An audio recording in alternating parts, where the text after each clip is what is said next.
Welcome back to the channel, everyone. It's getting hard to enjoy AKs, wouldn't you say? Your 7.62s, certainly your 5.45s. And it is still very boring to shoot AR15s, in my personal opinion. I think some of you might agree. Still a very oversaturated market. So today I wanted to talk about not only just an AR15 alternative, but an alternative to your AK. This is a rifle that I've actually filmed quite a bit. I filmed a lot of variations of this rifle in the past, but this specific gun hasn't been on this channel in like 3 or 4 years.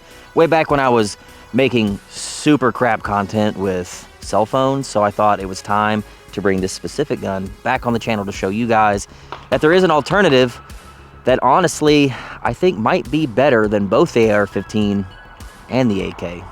Let's go ahead and talk about that now. You've seen the thumbnail, you already know what the gun is, but before I show it to you, I gotta tell you about Kalash Bash. If you like what we do here on the channel, if you're thinking about getting into the world of AKs or just shooting in general, maybe you're a casual watcher and you're not even that into guns, we have the event for you, man. Kalash Bash is right around the corner. It's coming up in April 4th and 5th. It's the largest AK event in the country, one of the largest gun events in the country, but we like AKs around here. So you're gonna see 50 to 60 vendors all doing AK stuff, some of the biggest names in the industry, all bringing out ammo and guns for all of you to enjoy. We also have a sub-gun competition that we still have tickets for. The rifle match is sold out. Very sorry about that. And we have camping passes. It's like 400 people at that campsite that are gonna watch the concert. And of course, win a ton of prizes. Our prize table usually is a value at around $100,000 in prizes. We give every single bit of that away. A lot of it goes away at random. That's for all you guys, man. So I'll put the link to Kalash Bash down in the description below. Think about it, dude. It's a really good plan. If you haven't taken vacation yet, it's pretty cool. All right, back to the gun. We, of course, are talking about the Galil Ace. This is one I've owned for quite some time, since around 2017, I want to say. This was actually one of the very first 5.56s to ever come in, like when that first batch came in and everyone was flipping out about them. I geeked out and ended up buying one. So I've had a Galil Ace for a very long time, longer than most people, and I own 5 of them.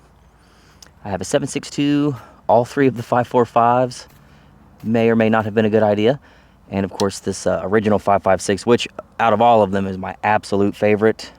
Not just because, out of necessity, because the ammo's available and cheap, but it honestly, I think it shoots best than all of them. And the way I have it configured, it's a winning combination. So I thought I'd bring this one out to specifically talk about the topic of today's video. Again, you know, in today's world, you might be a little bored of your AR-15. I've been bored of them for almost 10 years at this point. And if you're on this channel, you probably really like AKs, but what if you're getting bored of your AK, or if your 7.62 or your 5.45s are just also out of necessity, just getting to the point where you can't shoot them as much as you want to, so you're looking for other avenues. Maybe you want the same AK experience. You want that long stroke gas piston, that reciprocating charging handle, those rock and lock mags, but you want the 5.56 ammo. Maybe you don't want to shoot an AK, maybe you don't want to shoot an AR. Is there something that can give you that experience? Absolutely, and it's probably better than both.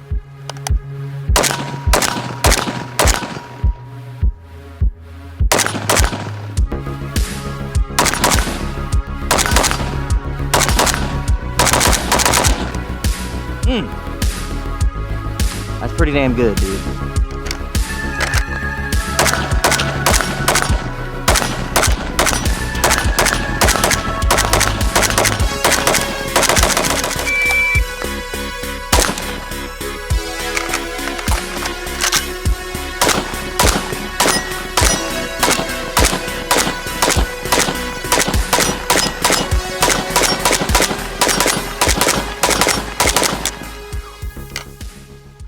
The 5.56 Galil Ace in general, specifically the Gen 1s with the iron sights, the proprietary quad railed front end with the heat shields. This one's obviously rocking an RS Regulate, but you know what I'm talking about.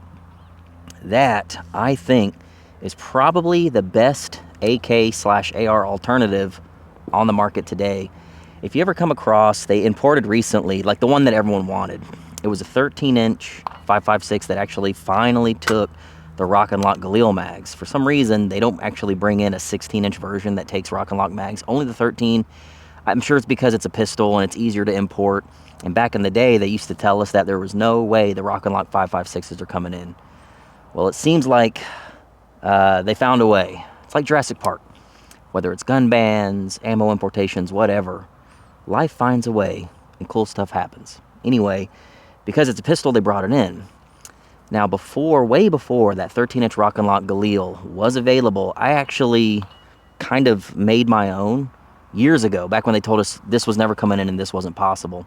So let me specifically tell you about my Galil Ace Gen 1 N556, which I think is the best variant out of all of them. The only way, again, that you can get Rock and Lock is if you buy the 13-inch to take factory Galil mags. I wish they had different variations, but that honestly is the only one. Unless you do what I did, which honestly isn't that hard, but you could buy it instead of having it built. This, again, was a 16-inch Galil Ace that took AR15 mags. I'll just throw up a picture here. That's what it looked like factory. Big, long gun, lots of plastic. But underneath there, I even knew back then, underneath all that plastic, underneath that long-ass barrel, there was potential for quite possibly one of the best shooting experiences that one can get if you like AKs and if you like 5.56.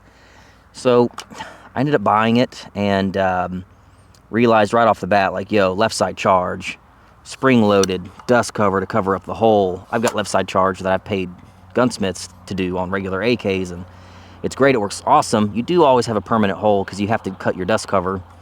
The Aces have been doing this forever, and you get a spring-loaded dust cover, so no matter what, the hole's covered. The safety, it's on your thumb, man. And be safety, you know what I mean? Like, it's that was factory. Trigger wasn't great. Barrel was a little long. The threads were concentric. I suppressed it right out of the box, and I was like, finally, an AK variant where you don't have to worry about concentricity and all those problems. It was perfect. And I love the jam nut setup. These have jam nuts where you just, get a couple of 3/4 inches, break your muzzle device loose, switch it out. Easy. You don't have to crush it into a crush washer like AR. It's easier. It's just easier. I get a message from Daniel Fisher, Halcyon Defense. He sees that I was like making a couple videos with this. I'd posted on Instagram. This was way back, like 2018 time frame. And back then he said, yo, I think I can get that gun to take Rock and Lock Galil mags. I've never done it before. I don't have one to test it on. Send me your gun. If I can get it to work, I'll chop your barrel for free. This is like you trusting me with your gun. I could screw up the magwell conversion, but if I do it and pulls it off, I learn how to do it. I can offer it to my customers. I'll chop your barrel for free. And I thought, dude, freaking win-win. Back then, this was not an option. You had to buy a factory Galil. That's the only way you were going to have a Galil that took Rock and Lock mags. And back then, there weren't a lot of good options for factory Galils other than a parts kit, Century Galanis, or paying a ton of money for like a hillbilly. Anyway, so I said yes, I trusted him. And Daniel, as you know, has become known as one of the greatest gunsmiths in the country right now. He's just a phenomenal gunsmith. So he did it. He also put in an ALG trigger for me, hand-tuned, probably one of the best ones I've ever felt. And the magwell works great. The thing is, though, you'll probably notice that is a factory Galil grip, that is a factory Galil trigger guard, and a factory Galil mag release out of a parts kit. He said, I just need those parts, and I think I can pull this off. Go.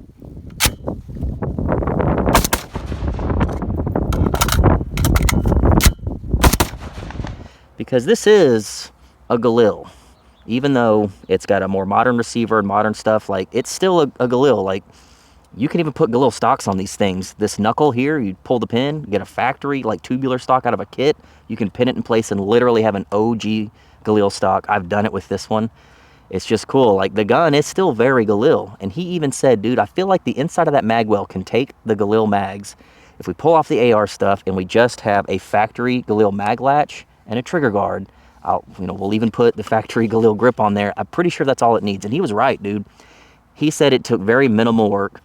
There's no plastic. You even see those beautiful lightning cuts that are just covered up by all the plastic when you buy these things new. And lo and behold, it took Galil mags. I now have access to 35 round, cheap, available, easy to find Galil mags. I get the Rock and Lock AK experience, which is what we're talking about. I can still rock it and lock it. I still have that reciprocating charging handle, and I get that long stroke gas piston. So he definitely made a dream come true back then, and it seemed like after that, everyone started doing that conversion. It became pretty popular, and Daniel was kind of the pioneer with this gun. This was like one of the first ones ever that I know of. And of course, he cut the barrel down to 14.5, did a pin and weld. So this combination has never been available, but it just hasn't. Put a JMac RRD4C on there, so we can put Sandman suppressors, anything chemo. And then As time went on, aftermarket started coming out. The RS Regulate rail for these Galils is an absolute must. I don't even think he's making them anymore. I just saw on a podcast that he's probably not going to make them anymore. So this has been the greatest, like the greatest aftermarket accessory for these Galil Gen 1s. It completely changes the look of the gun. It's a must. It's unfortunate that the Gen 1s are going away, so he's not making the parts anymore. Some slate black stuff. Of course, the ALG, already talked about that. Got some goon tape over here. The stock is factory. Internally, we have a K&S piston. Then K&S came out with pistons for these things because everyone was suppressing them. So you have all the same aftermarket that would be available for like your AR and your AK to do whatever you need to get it suppressed. Out of the box, you have 1913. You can put any optic you want on it. Never had a problem with these things losing zero. I've got 5 of these things. It's just never been a problem. And one would think, anytime you got to get into this, dust cover's got to come off, your optic stays on the dust cover, you would think, oh, you'll lose zero. It's never been a problem. And I think with a quick little Google search of Reddit and wherever else people are talking about aces, I think you'll hear parroted all over that people don't have issues with these losing zero. So what it takes to get an AK to that point of having a rail dust cover that won't lose zero, there are cheap options, there's expensive options, but it's all aftermarket. And your mileage may vary depending on the option that you choose. This has it out of the box, and even the gas tube is fully railed. You want to put PEX on there, you want to put a pursed laser, you want to put lights, it's all there. It just is. And of course, even if you don't run the RS, you got that quad rail that it comes with factory. That is not a bad option, even if you left it totally alone. A huge benefit from this. So now I think I've shown that you get an AK experience shooting this. You get the rock and lock, reciprocating, long stroke, all that. It's a milled receiver. If you've ever felt a Type 3 AK that has a milled receiver like your Sam 7s, it is smooth, man. It's not even close to the same feeling as a stamped receiver. Stamped receiver AKs can get really smooth. They just don't have that milled receiver feeling. This has a telescopic recoil rod, just like a milled receiver AK or an RPK. That coupled with the milled receiver and really tight tolerance on this thing, it's just, I mean, it has to be one of the smoothest actions I've ever felt. Out of the box, it's always been that way. And yeah, so you get that milled AK receiver feeling. And with that comes weight, but all the weight's in the back. Balances pretty well, like all the weight's back here. The recoil impulse that you've seen in this video, very light, very minimal.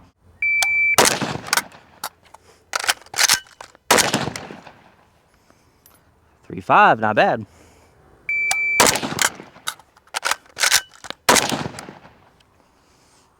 .30, even better. Woo. .33.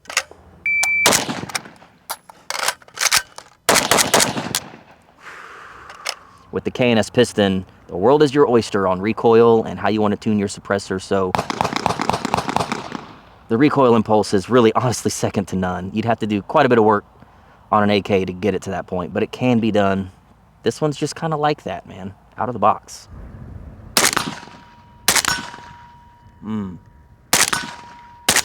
Can't explain the feeling, how smooth that is. Feels better suppressed than it does unsuppressed.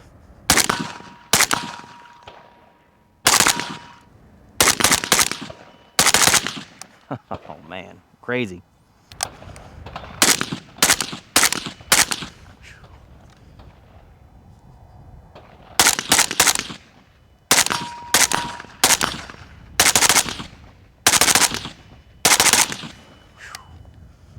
Man.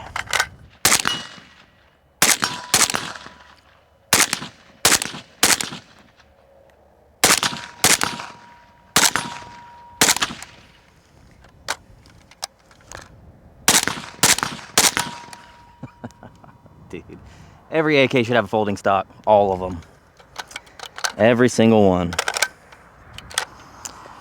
Man, scored some freaking 223 Barnall, lacquer coated, beautiful red primer sealant. I mean, come on, dude. You just don't find this stuff anymore. Got it for 40 cents a round. Suppressing these things, clearly you saw in this video. Even if I didn't have that front end work done on the barrel, like if you were to get a 13, an 8-inch, a 16-inch, whatever, all the threads are concentric and they suppress really well, but you have to get the K&S piston. And what's cool about this, the piston's held in by a roll pin. It's not a cross pin that's peened over with an AK where people are like, I don't know where to drill.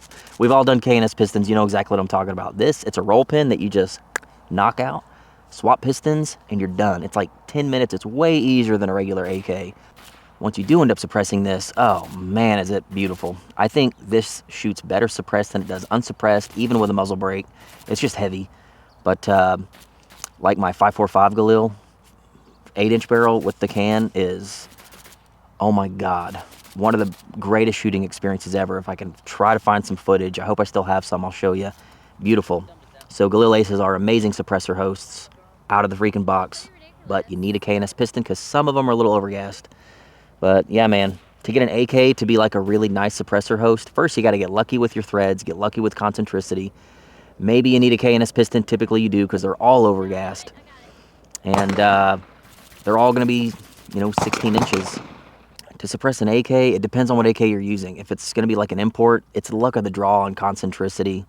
So, you never know. If you get lucky, they're not that bad to suppress. If you have a conventional can, you've got conventional 1/2x28 threads, so you don't have to have a Wolverine. You don't have to have a Putnik. You don't have to have a suppressor dedicated for like com block thread pitches and bad concentricity with conical baffles. You don't need that for one of these.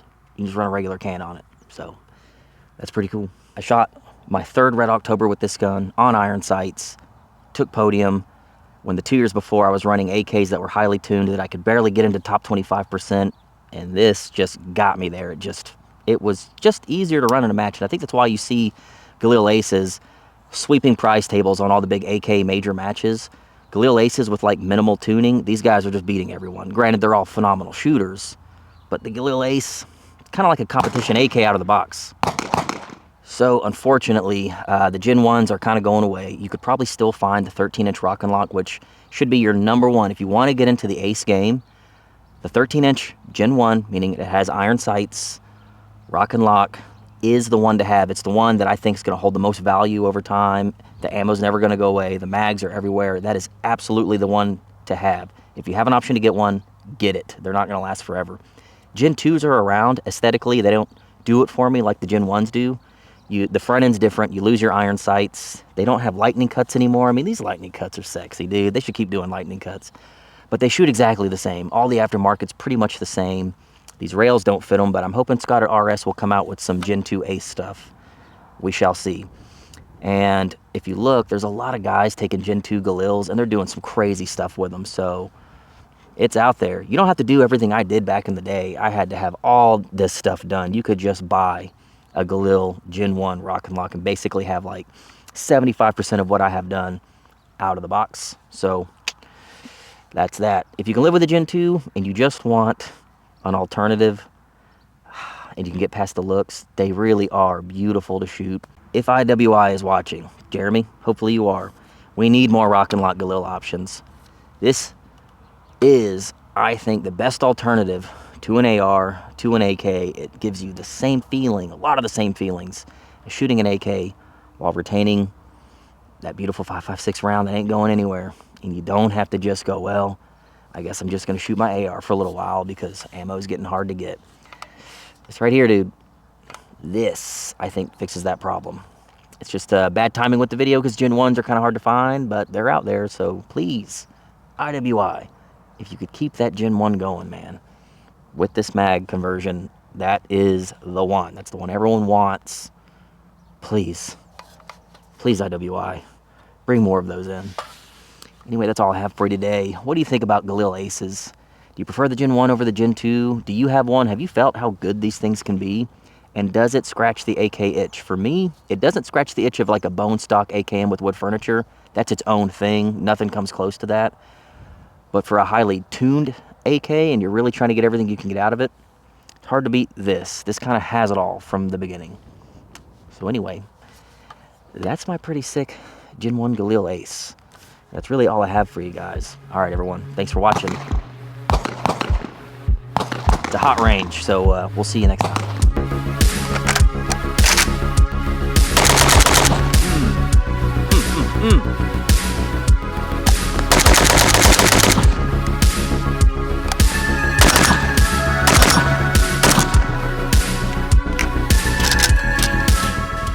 Can't put an AKT in an AR, man. I don't care what AR trigger you have, dude. The right AKT, ALG AK trigger,